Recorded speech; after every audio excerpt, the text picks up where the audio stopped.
Hello everyone, nubkeks here. Welcome back to Nub Raids. In today's video, actually, apologize if the webcam looks a bit funny. I'm using my standing feature on my standing desk, which I have been neglecting to use for a good while now, but I'm giving it a try again. So the lighting's a bit, well, anyway, it's not a huge deal, but if I look a bit different or sound a little bit different, perhaps that is why.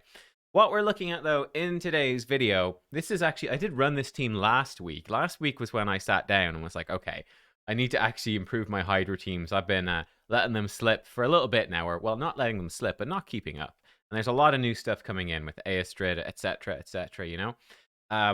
I tried a couple of new things in this one. This is on hard difficulty, and I was really, really, really happy with, yeah, a couple of the things that I tried out. The first big one is this right here. Rector Drath is this right here. And part of the big reason why I'm using Rector Drath is because, well, these other champions, right? This is a problem that I have been seeing for not only myself, but for a lot of different players actually recently, is when you bring in these big damage champions. There's the one key, by the way, in what was it, 1 minute, 15 seconds or something? Sweet, for hard here. Rathalos Blade Master just claps. But a big problem I've seen, that's a big hit. That's a big hit. A big problem is pretty simple. Reflect damage, right? I've had a lot of viewers submit keys to me, to check out and do showcase videos on, and you go in and it's like, well, there's actually a massive chance you just die to reflect damage at some point in the run, because we're often now trying to drop revivers from teams, because typically revivers, very few of them bring any damage, and you would rather not bring them. You're trying to get the high score damage, so yeah, just don't bring any revivers. Try get away with it. The downside with that is, I think for the average player who is not going to spend hours every week repeating on manual a Hydra run, the type of player that wants to go in and do one, maybe 2 attempts and have it just work, that's a pretty big problem. That's not exactly an ideal situation. So that's the huge thing I'm doing in this key. Rector Drath coming back in. What does Rector Drath do? He heals us, gives us Perfect Veil, which protects us from the Torment Head, and revives us if anybody dies to, well, we can also die to Head of Wrath in this team. We don't have decreased attack apart from her. And we don't have much protection at all. She's there for that. But it's mostly to counter Torment and a backup revive in case something goes wrong. Because, again, these big runs, something does tend to go wrong at some point. Pretty simple. A really nice thing. What's great about Rector Drath in particular is, as well, compared to, let's say, Duchess Lilitu, that probably a good chunk of you might be using as a shield, not a shield, excuse me, a Veil champion in Hydra. Well, Duchess has the problem that you probably want to use her, though she is falling off there as well, you probably want to use her in Arena, right? That means, though, it's very difficult to get good uptime on her Perfect Veil in Hydra. That's why you often see her run with something like a Krisk, who extends buffs, or you could run her with Wixwell, for instance, extends buffs. Pretty strong combo as well. Great thing about Rector Drath, you can throw her into a reflex set, and it doesn't even matter. The stats on the reflex set, you just need quite a lot of speed, and apart from that, it doesn't really matter that much, It doesn't really matter, because, especially if you're using her just on like a lower difficulty of Hydra. So it's totally fine. But with the reflex set, you get that cooldown reduction and become much more consistent at providing Veil to the team. It's not perfect, as you can see. We do get feared from time to time, but it's pretty darn good. And like I said, it also gives us that protection if somebody dies, that they can be brought back, which is really useful. And the reflex set helps her with that revive as well. So I think that's pretty nice. What else do we have going on in this team? We've got Ugo, standard enough, decreased defense, some healing, block buffs. I really like the Ugo plus Aestrid combo. It just brings you almost everything. You get the weaken, decreased speed from her, decreased defense, block buffs from Ugo. I have Aestrid in a cursed set, so we've got Hex there as well. Like, that's almost everything covered, right? The only real thing we're missing from those two champs together is, like, well, I guess a provoke and a decrease attack. That's why I put Wixwell in there. Plus Mischief Tank's what he does as well. Plus buff extend when I did his showcase. So he combos really well with the two, but they're very nice together. Aestrid is just fantastic, right? She's like Nekmo Thar, but much more offensive, and she's brilliant. I am really loving Aestrid.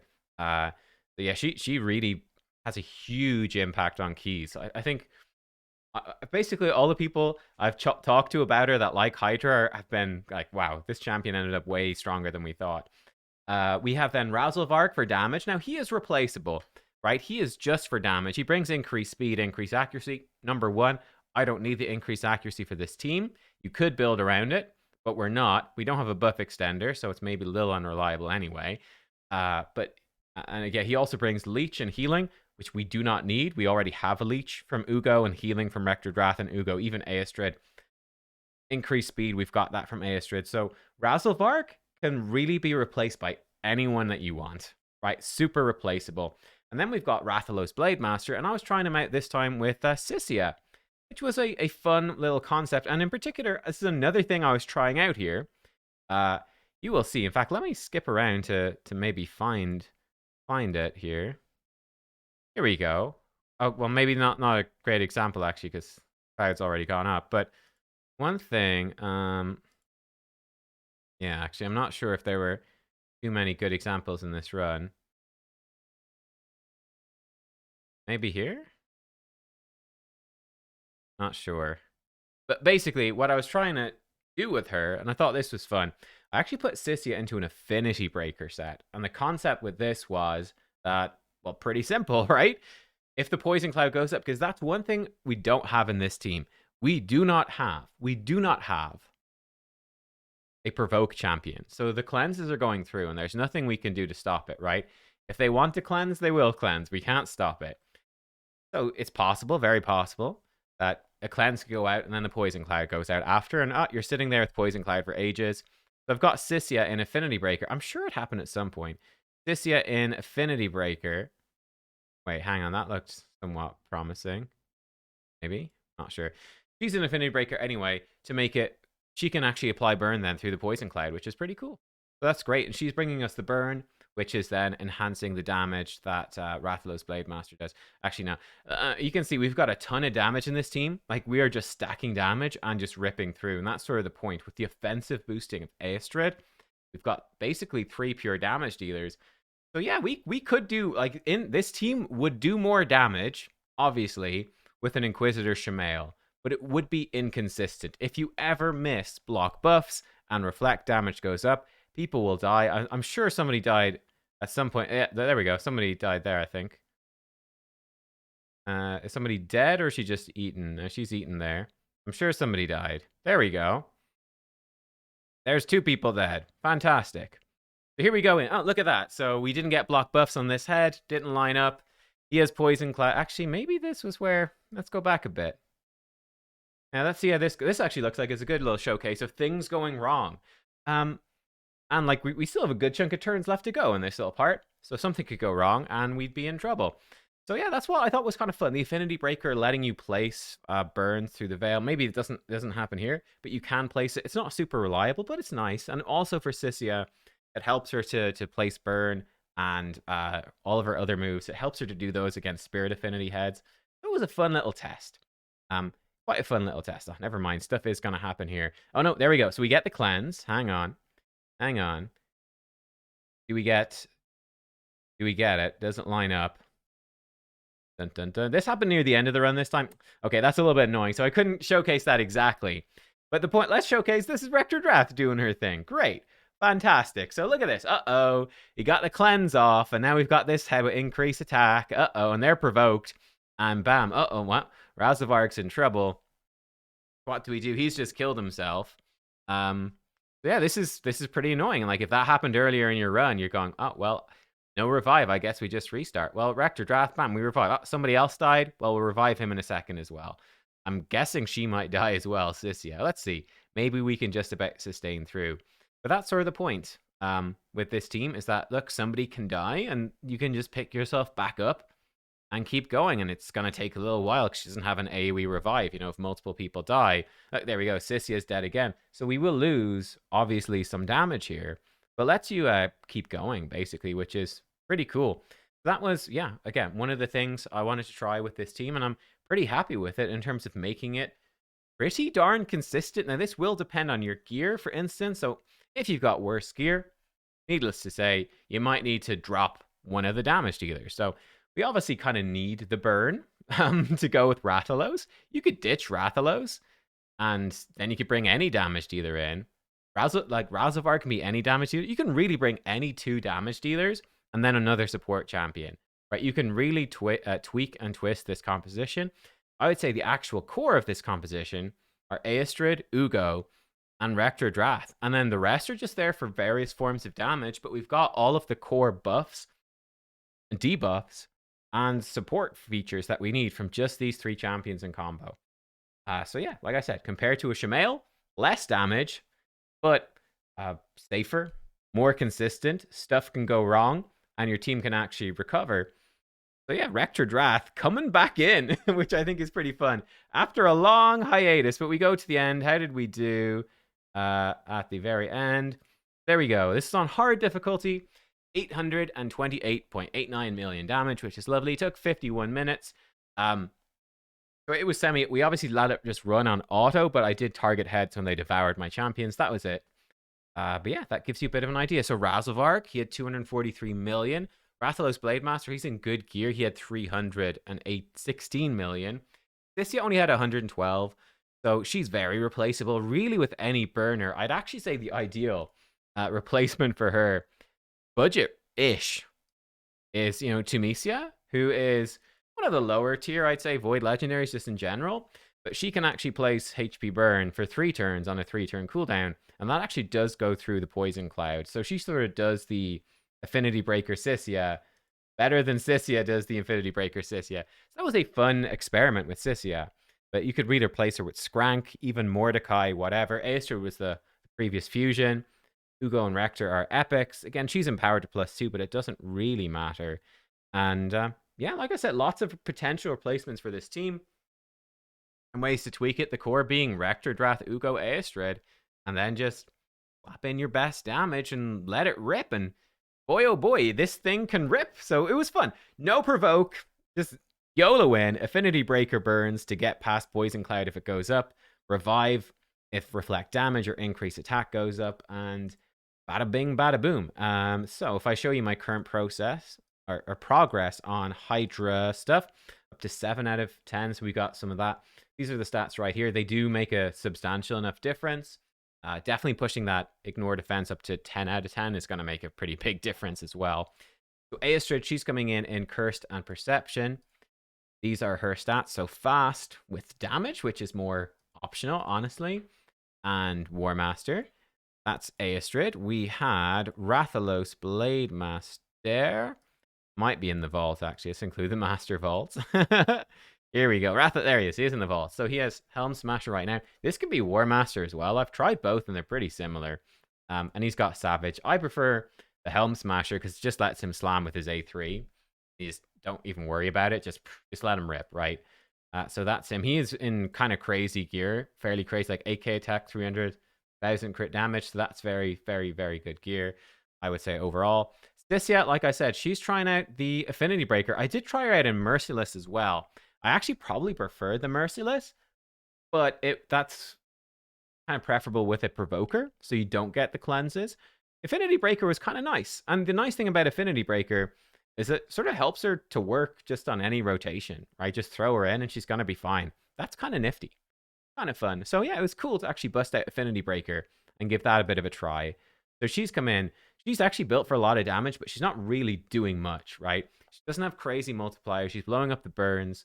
Merciless does help her damage because you get the 35% ignore defense. So you could give her like Helm Smasher and that might work. So there's definitely more testing we done with Cyssia. This was me trying out an Affinity Breaker War Master. The damage wasn't great.